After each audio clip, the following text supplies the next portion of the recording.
Hello students. बेटा पिछली video के अंदर हमने कम्बिनेशन ऑफ रेजिस्टेंसेस यानी कि series combination and parallel combination के बारे में पढ़ा था। इस वीडियो के अंदर हम उन कॉन्सेप्ट्स पे बेस्ड कुछ न्यूमेरिकल प्रॉब्लम्स करते हैं, कुछ एग्जांपल्स करते हैं। तो हमने देखिए यहाँ पर क्या लिखा, examples based on combination of resistances. कहता है कि रेजिस्टेंसेज के कम्बिनेशन पर बेस्ड कुछ न्यूमेरिकल्स या एग्जांपल्स हम इस वीडियो के अंदर करने जा रहे हैं। देखिए पहले वैसे सीरीज कम्बिनेशन और पैरेलल कम्बिनेशन कैपेसिटर्स के अंदर तो आप पढ़ चुके हैं, लगभग कंसेप्ट वहीं लगेंगे, बस फॉर्मूला अलग है। ठीक है, कैपेसिटर का जो सीरीज कम्बिनेशन का होता है वो रेजिस्टेंस के केस में पैरेलल, और जो वहाँ पैरेलल होता है वो यहाँ सीरीज का होगा। ठीक है, तो बस ये थोड़ा सा माइनर सा डिफरेंस है, बाकी चीज़ें वही एज इट इज चलेंगी। उसी प्रकार हम सर्किट को एक्सप्लेन करेंगे, उसी प्रकार हम फॉर्मूले का यूज करेंगे। ठीक है, उसी प्रकार बिल्कुल सेम टू सेम स्टेप्स पर हम इन क्वेश्चंस को सोल्व करेंगे। तो देखिए फर्स्ट क्वेश्चन क्या कहता है, कहता है कि यहाँ पर आपको दो रेजिस्टेंस दिए गए, देखिए R1 एंड R2। ठीक है, R1 की वैल्यू दे दी 3 ओम, R2 वैल्यू दे दी 6 ओम। ठीक है, और ये यहाँ पर बोल दिया कि ये दो पॉइंट्स हमने लिख दिए A और B, इन दोनों पॉइंट्स के बीच में इक्विवेलेंट रेजिस्टेंस आपको बताना है। यहाँ पर लिखा है find equivalent resistance between A and B, A और B के बीच में इक्विवेलेंट रेजिस्टेंस आपको बताना है।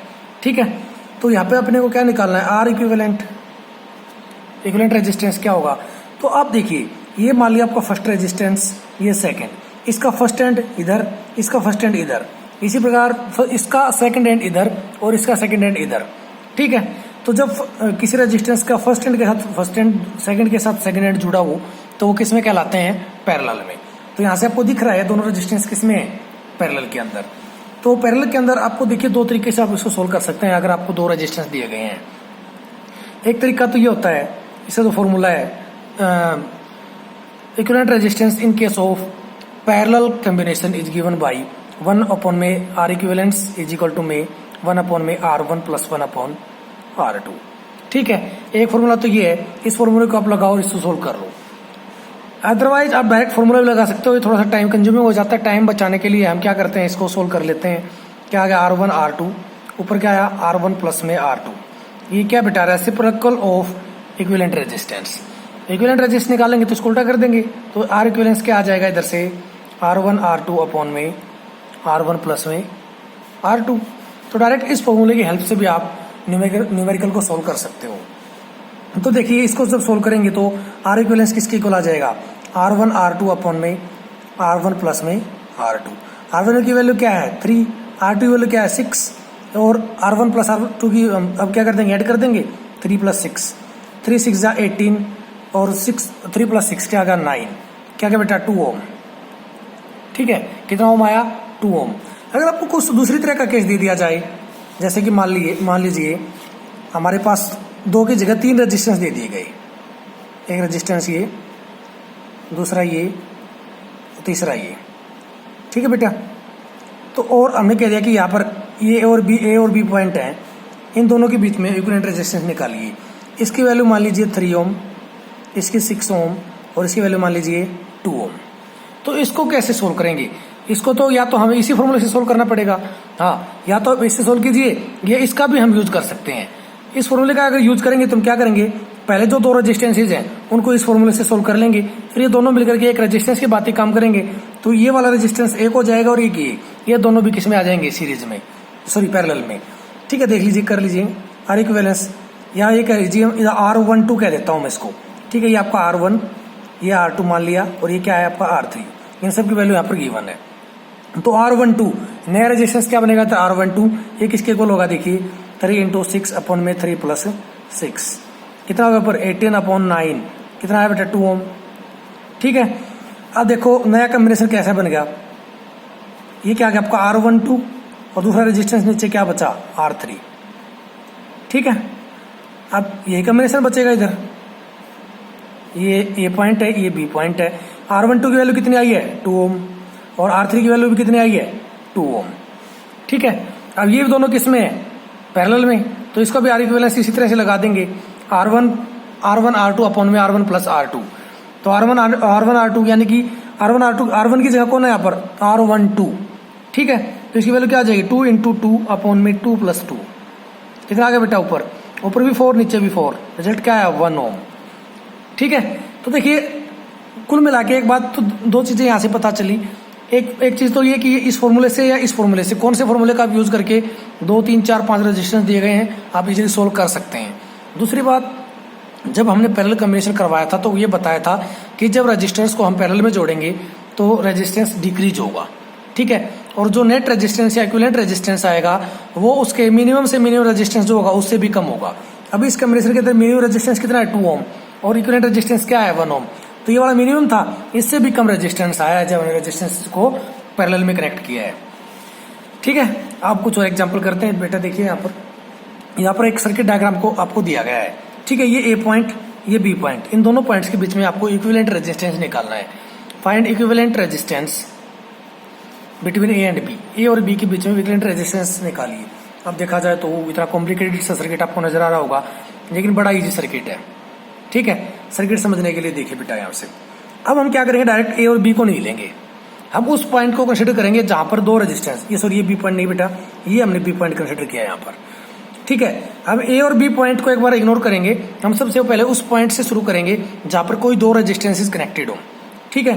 तो देखिए ये सिंपलेस्ट पॉइंट है, जिससे एक रेजिस्टेंस ये कनेक्ट है दूसरा ये कनेक्ट है ना। तो पहले क्या करेंगे बेटा, इन दोनों रेजिस्टेंस को हम सोल्व कर लेंगे। तो देखो ये मान लीजिए इसका फर्स्ट एंड ये सेकंड एंड, इसी प्रकार इसका ये फर्स्ट ये सेकंड, तो देखिए फर्स्ट रेजिस्टेंस का सेकंड एंड से इसका फर्स्ट जुड़ा हुआ है, इसके सेकंड से इसका फर्स्ट जुड़ा है, तो ये किसमें है, सीरीज में, ठीक है बेटा। तो जब सीरीज में होंगे तो ये एक नया रेजिस्टेंस बन जाएगा। तो देखिए क्या हो जाएगा, ये सर्किट किस तरह से आ जाएगा, ये वाला सर्किट तो एज इट इज, ये रेजिस्टेंस तो एज इट इज, ये रेजिस्टेंस भी एज इट इज, ये रेजिस्टेंस भी एज इट इज, ठीक है। इन रेजिस्टेंस के अंदर कोई चेंज नहीं आएगा, इसकी वैल्यू 3 ओम, इसकी वैल्यू 4 ओम और इसकी वैल्यू 6 ओम। ये ए पॉइंट आपका, ये बी पॉइंट आपका। अब ये दोनों रेजिस्टेंस मिल गए, ठीक है, दोनों सीरीज में है, सीरीज में मिलेंगे तो सीरीज में अगर रेजिस्टेंसेज होंगे तो वो ऐड हो जाएंगे, ठीक है। तो एक नया रेजिस्टेंस बनेगा और वो नया रेजिस्टेंस क्या होगा, ठीक है।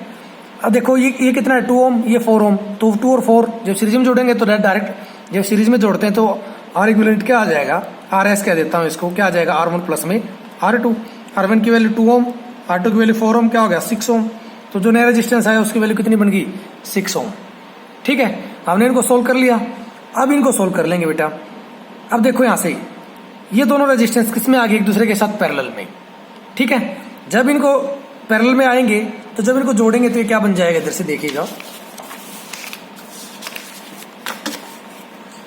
नया रेजिस्टेंस क्या बनेगा बेटा, इधर सर्किट, पहले सर्किट से समझा रहा हूं, सर्किट बना रहा हूं, ये नया रेजिस्टेंस बनेगा इधर, ठीक है। ये रेजिस्टेंस आपका एज इट इज और ये रेजिस्टेंस भी आपका एज इट इज। इनकी वैल्यू अगर मैं डायग्राम से देखूं तो इसकी वैल्यू क्या है 4 ओम 6 ओम, ये दोनों तो एज इट इज रहेंगे, ये जुड़ करके एक नया बन जाएगा, ठीक है। और इसको हमने यहाँ पर किससे रिप्रेजेंट कर दिया है, इससे, तो इसकी वैल्यू 4 ओम, इसकी वैल्यू 6 ओम। अब यहां से देखिए 6 ओम 3 ओम ये दोनों जुड़ेंगे, तो इधर से मैं लिख देता हूं आरपी, आरपी किसके इक्वल होगा R1 R2 अपॉन में R1 प्लस R2, ये नॉर्मल फॉर्मूला होता है। तो इधर इसको R1 मान लेंगे, इसको R2 मानेंगे, तो क्या आ जाएगा बेटा 6 × 3 अपॉन में 6 + 3, वही 18/9, 2 ओम, कितनी वैल्यू आ गई 2 ओम। तो इस रेजिस्टेंस की वैल्यू क्या आ गई इधर 2 ओम। ये आपका ए पॉइंट था, ये आपका बी पॉइंट था, ठीक है। अब देखो बेटा ये दोनों रेजिस्टेंस एक दूसरे के साथ सीरीज में होंगे, ठीक है, ये किसमें होंगे सीरीज में, और ये फिर उनके साथ किसमें आएगा, ये दोनों मिलकर के क्या हो जाएंगे, एक नया रेजिस्टेंस बनाएंगे, वो इस रेजिस्टेंस के साथ किसमें आएगा पैरेलल के अंदर।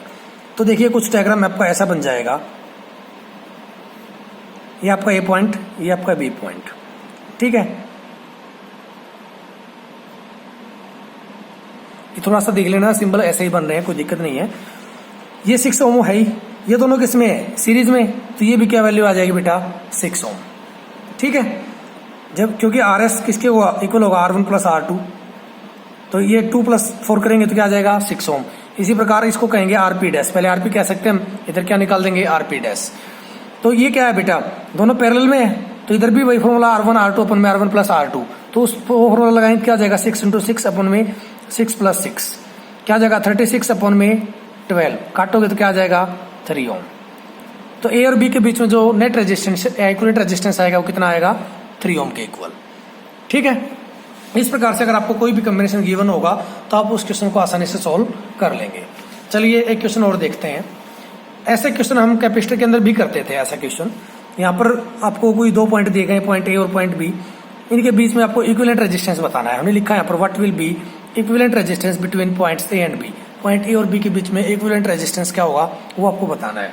तो देखो यहाँ पर कुछ पॉइंट्स, पहले 3 रेजिस्टेंस एक ही वायर पे जोड़ दिए, फिर हमने क्या कर दिया उसकी क्रॉस कनेक्शन कर दिया, यानी कि इधर से देखो एक वायर जोड़ दिया, इधर से भी एक वायर जोड़ दिया। ठीक है, अब ऐसा क्वेश्चन, सेम क्वेश्चन आपने कैपेसिटर के अंदर भी किया था, वही कंसेप्ट हम यहाँ पर लगा देंगे। ठीक है, तो देखो इसको सोल्व करने के लिए हम क्या करेंगे बेटा, 2 वायर कंसिडर कर लेंगे ऐसे। ठीक है, अब इस वायर पर जो भी पॉइंट्स होंगे वो सेम पोटेंशियल के होंगे, इस पर जो पॉइंट मानेंगे वो सेम पोटेंशियल के होंगे। तो यहां से देखिए आप, अगर आप इसको ध्यान से देखेंगे तो देखो ए पॉइंट और डी पॉइंट, ठीक है, ये वाला पॉइंट और ये वाला पॉइंट सेम पोटेंशियल पर है, तो जब मैं क्या लिखूंगा ए और डी। इसी प्रकार ये और ये पॉइंट सी और बी पॉइंट के इस पे सेम पोटेंशियल पे, तो इस पे लिख दूंगा सी और बी। अब इसको आसानी से हम सोल्व कर लेंगे। तो देखो बेटा, ये रेजिस्टेंस किस किस के बीच में जुड़ा है, ए और सी के बीच में, ए और सी के बीच में। तो फर्स्ट रेजिस्टेंस को हमने ए और सी के बीच में जोड़ दिया, इस वायर पर ए, इधर सी, इसकी वैल्यू क्या आ गई 2 ओम। ठीक है, फिर नेक्स्ट जो रेजिस्टेंस है वो किस किस के बीच में जुड़ा है, सी और डी के बीच में, ये सी और ये डी, तो डी इस पर है, सी इस पर है, तो सेकंड रेजिस्टेंस भी इधर आएगा जिसकी वैल्यू क्या है 3 ओम। और नेक्स्ट रेजिस्टेंस है वो किस किस के बीच में, डी और बी के बीच में, तो डी इस वायर पर है, बी इस वायर पर है, तो इस पर हम क्या जोड़ देंगे, इस रेजिस्टेंस को जोड़ देंगे जिसकी वैल्यू क्या है 4 ओम।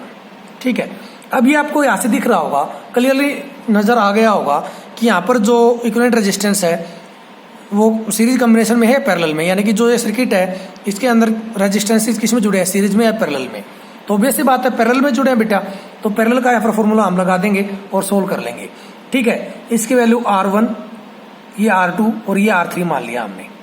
ठीक है, तो इधर से R12 किसके इक्वल होगा, पहले हम 2 रेजिस्टेंस को सोल्व कर रहे हैं, इसको और इसको। ठीक है, कोई फॉर्मूला लगा के सोल्व कर सकते हो, मैं इसी से कर रहा हूं। क्या आ जाएगा बेटा, R1 इंटू R2 अपॉन में R1 plus R2। R1 into R2 क्या है 2 इंटू 3, 2 इंटू 3 अपॉन में 2 प्लस 3, कितना है बेटा, ऊपर 5 और नीचे क्या आ गया, सॉरी ऊपर क्या है 6 और नीचे क्या आ गया 5। ठीक है, जो R12 की वैल्यू क्या आई है 6 अपॉन में 5 ओम, 6/5 ओम। ठीक है, फिर क्या करेंगे हम, अब देखिए सर्किट हमारा कुछ ऐसा बन गया है, ये R12 की वैल्यू क्या आई है 6 अपॉन में 5 ओम, और ये आपका रेजिस्टेंस कितना है R3 जिसकी वैल्यू क्या है 4 ओम। ये रेजिस्टेंस भी आपके इसमें पैरेलल में, तो इधर से हम क्या निकालेंगे R इक्विवेलेंस किसके इक्वल होगा, R12 इंटू में R3 अपॉन में R12 प्लस में R3। ठीक है, करो बेटा, R12 की वैल्यू क्या है 6 अपॉन 5 इंटू में R3 की वैल्यू क्या है 4 अपॉन में R12 की वैल्यू 6 अपॉन 5 प्लस में R3 की वैल्यू क्या है 4। ठीक है, तो ऊपर तो क्या हो जाएगा बेटा 24 अपॉन 5। ठीक है, 6 4 24 बटे में 5 एज इट इज। अब क्या करेंगे, जो डिनोमिनेटर के अंदर जो टर्म है उसको सोल्व कर लेंगे, तो इसका एलसीएम क्या आ जाएगा 5, 6 एज इट इज 20। ठीक है, नीचे कुछ नहीं है तो 5 4 जा 20, तो क्या आ गया 26 अपॉन 5, 26 अपॉन 5। सोल्व करेंगे क्या आ जाएगा 24 अपॉन 5 इंटू में 5 अपॉन 26, 5 से 5 कैंसिल आउट। अब इसको काट लो, आप काटोगे तो क्या आ जाएगा बेटा, ये काटो यहाँ से, क्या वैल्यू आ जाएगी 2 से काटोगे तो 12 पे कट जाएगा, ये 13 पे कट जाएगा, तो क्या वैल्यू आ गई 12/13 ओम, 12 अपॉन 13 ओम। ठीक है, तो R इक्विवेलेंस किसके इक्वल आया, आंसर क्या आ गया हमारा 12 अपॉन 13 ओम। इस प्रकार से आप क्वेश्चन को आसानी से सोल्व कर सकते हैं। ठीक है बेटा, तो इस वीडियो में इतना ही, कुछ और क्वेश्चन हम सोल्व करेंगे नेक्स्ट वीडियो में। Thank you very much.